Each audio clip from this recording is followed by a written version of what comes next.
Je suis juriste de formation, avocat, docteur en droit, et il se trouve que j'ai reçu également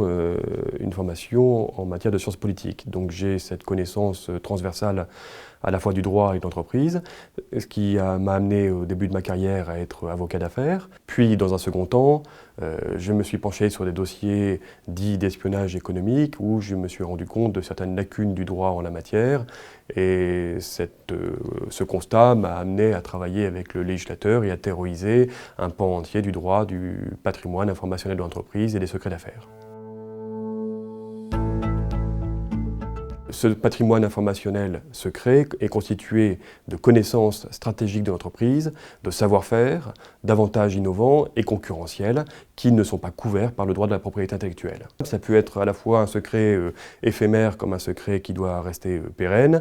ça peut être un taux de marge dans une relation fournisseur, ça peut être une recette spécifique d'un produit alimentaire. Ce sont toutes ces connaissances qui n'intéressent pas nécessairement le grand public, mais en tout état de cause, les entreprises concurrentes sur le même marché.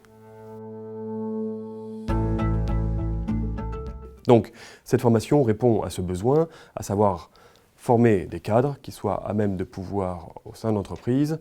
mettre en place une démarche de protection des informations, connaître les vulnérabilités, évaluer les risques, et ensuite mettre en œuvre les moyens efficaces qui, le cas échéant, pourraient servir devant les tribunaux.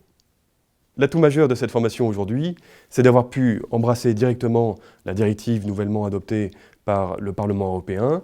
moi-même ayant été un des acteurs et un des artisans de cette directive, et d'avoir pu,